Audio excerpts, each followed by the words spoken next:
Semaj, especially in the first half when St. John's was almost exclusively zone, coach was putting you all over the place, in the middle, on the baseline.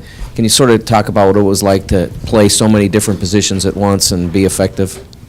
I think he was just trying to get me into places that I can get my teammates open and give me a chance to score the ball. But that was it, really. I just think he wanted me to get into places, get into the little seams, and kick out if I could, or score the ball if I could. Justin, what's it like to get your first win in the new conference?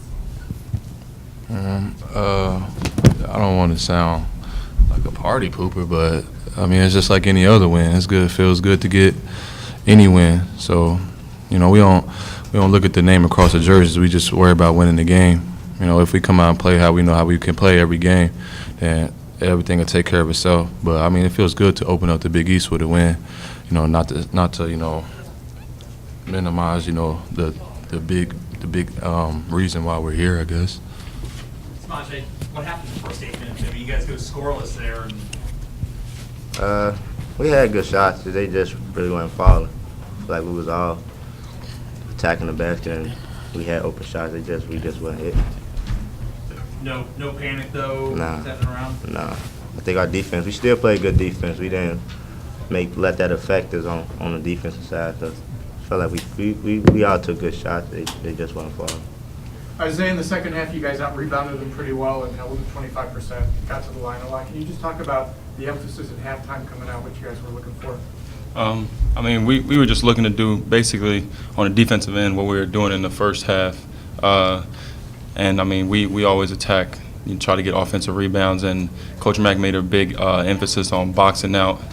So, I mean, we were just being in attack mode, and, we came out on top. What about you, Justin? You had like 11 points early in the second half. What was different for you coming out of the locker room? I'm a firm believer in it's not how you start, it's how you finish. So I just wanted to try to put the first half behind me and be able to come out, with a whole new mindset, like it's 0-0, because the game is not won in the first half, it's won in the whole 40 minutes. And I knew if I could just do something, whatever it was, whether it's rebounding, defense, scoring, that my teammates will feed off of that energy. That'll just only make it better for us. Do you guys see anything at halftime when you went in where you guys can expose them, on defense? I mean, you started the half 7-9 from the field, 13-0 run. And we know that they're a really athletic team, and with athletic teams, they're very, spread out and all over the court. So, we just wanted to take our time, and like Semaj said, Coach put him in different positions on the court where he could find us and for him to make plays. And we just knew with patience that a lot of things will open up. With a athletic team like that, ball fakes, I get him out of position, and we were just able to execute. Yeah, definitely for the guy flashing in the middle. A point of emphasis was getting it to the middle, because once you get in, the zone has to suck in, and then you just pass it to the open guy. Being patient and being ball strong once you get it in the middle, because everybody's trying to swipe at the ball. Isaiah, what do you think it says about the team when you have Semaj with 8 assists and you have 9 rebounds and Matt has 10, and everyone's doing a little part to get it done? Well, those are our roles, Everybody got their roles, and everybody's doing them, which is why we're winning. And we're doing them without excuses, and you're doing them to the fullest extent. That's what teams do. We're playing as a team right now, and that's the reason we've gone on our winning streak.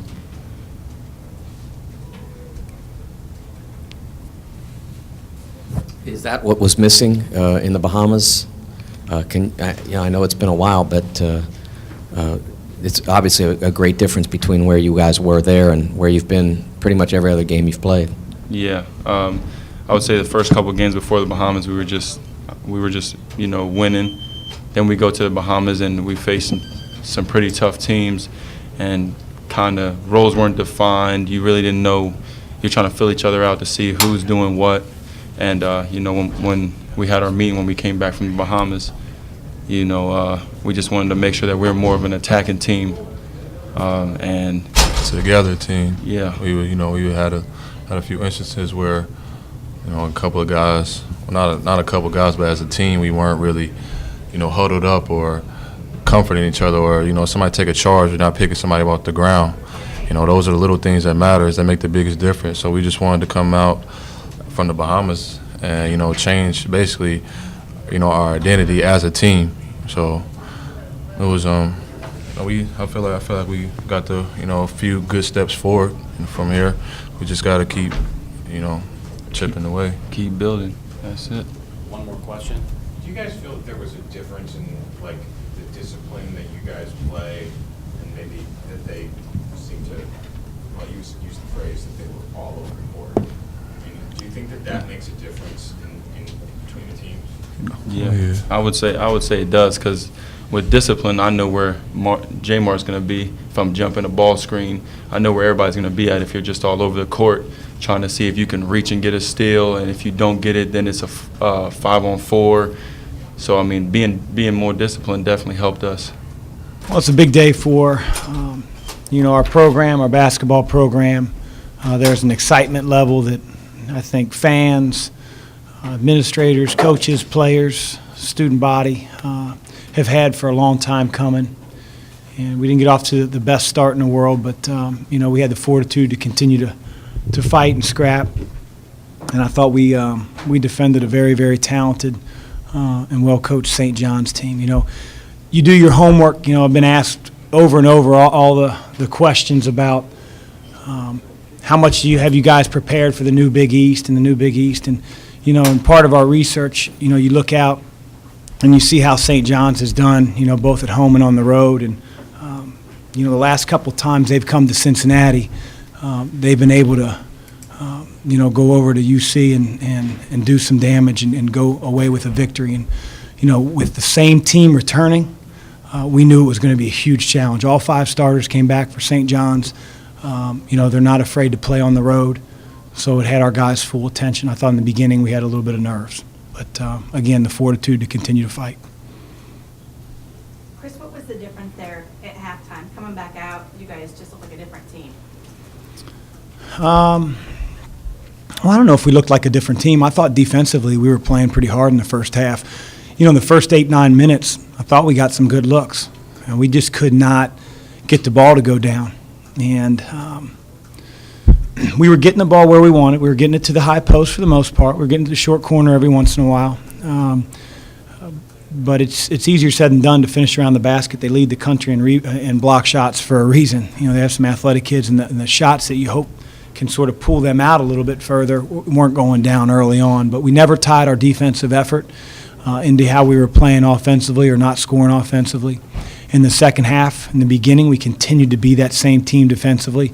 It led to some transition buckets. I think St. John's probably got a little bit frustrated on the offensive end, so they maybe weren't as sharp getting back in transition. I think it's much tougher transitioning back to a zone than it is back to individual matchups and a man-to-man. And we got lost a couple times behind the zone, and then our kids got some confidence. Chris, you moved Semaj around a lot against the zone in the first half. Middle, baseline, Yep. the alley. I mean, you had him going all over the place. And how impressed were you by his ability to handle the variety of positions he had to play from, especially against the zone? Well, to go 8 assists, Mike, and no turnovers with a team as long and as active in the passing lanes as St. John's is, and the fact that you don't see that zone all the time. Once we got the starting lineup, we pretty much knew we were in for a zone fest in the first 20 minutes, because that's not the normal lineup they've played. But very impressed, and that's one of the reasons that we move him all around, is because he adds a dimension. He's such a gifted passer. He can also slash and attack the rim, and our guys have a lot of confidence in finding him. And so we tried to move him around. We tried to move Matt Stainbrook around, 2 of our better passers. And I thought it worked as time went on. Chris, Semaj is obviously, in the last couple of games, he hasn't scored as much. He's been doing a lot of other things well. Is that a situation where you guys have consciously changed his role a little bit, or is it just other guys are stepping up so he doesn't have to score near as much? I think when Semaj got saddled with foul trouble against UC, I think it really opened his eyes to, an unbelievable confidence that he feels in his teammates. and I don't think he forces much anymore. We want him to attack in transition. It wasn't easy to get out in transition today early on, but I think he really has a confidence in Philmore and James Farr and certainly Matt Stainbrook, and guys just are playing extremely well together. And it's what we've been preaching from the beginning of time, is that, we're a team. We're going to go through some ups and downs, and we have to learn from both. And I think Semaj is part of that learning growth. On that same note, you mentioned the crosstown shootout. The way Justin Martin shot the ball on that, have you noticed any changes in his confidence since that game, or is he kind of the same guy? He's just making shots right now. Well, he didn't make shots the other night, Right, he's more focused in practice. He's a fourth-year player. He's seen it all. And, the thing that I want to get out of Justin is sometimes, he's one of the best poker players I've ever been around, on the floor. He's stoic sometimes. I want a little bit more emotion. I know he's playing hard. That's why he's earning the minutes that he's earning. I think he's playing as well as he has all year, probably for his career. Now bring that experience and that spirit to your teammates in huddles, when you're walking away from huddles, when we need big stops on underneath out-of-bounds plays. Bring that. And I think that's the next step for J-Mart. So in what way is Semaj a better player now with a year experience? By far a much better defender. I don't want to say we had to hide Semaj last year, because that would be unfair to him. He had to play way too many minutes a year ago, cumulatively. I know he played a lot today. But when you see all the different actions, okay, this team runs staggered screens, this team runs ball screens, this team tries to ISO you, you learn a lot as a freshman.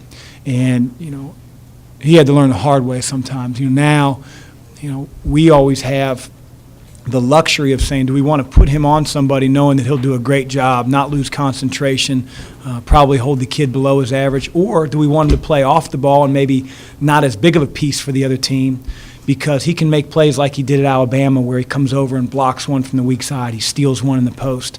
But to me, he's made unbelievable growth on the defensive end. And that's really hard to teach sometimes to kids that are really great players that get a lot of attention. It's like, I'll just play defense. Semaj, I think, really thrives in it. And, hopefully he learned from David West's message about doing your job each and every possession. It's not exactly like St. John's was shooting the lights out in the first half, but you guys did a real number on them in the second half. What do you see as having been one or two of the keys to that? We really wanted to keep them in the half court. We felt like if we took care of the ball, that would really take a lot of pressure off of us in transition. They were down 14 points, 12 points against Georgia Tech. I couldn't believe how deep the game was, and they still were down 12 or 14, and then it just became turnover fest, and the next thing you know, knew St. John's was drilling them. We couldn't turn the ball over, and we had to make sure that it was 1-on-2, 1-on-3 when a guy caught it on the perimeter, because they're so dangerous and so quick. Explosive scores almost at every position. When you say 1-on-2, you mean double team? Not necessarily double teams, but crowd the floor. We didn't necessarily want to deny players the ball if their man didn't have it. We wanted to sort of sit in what we call the gaps, so that the man on the ball has a lot of confidence that the floor looks a little stickier when the offensive player has the ball. And then keep them off the glass as best we could. We didn't do a great job. You got to give them credit. I mean, 18 offensive rebounds, probably the worst job we've done on the glass. And I thought for the most part our guys were blocking out. It speaks to their tenacity and their athleticism.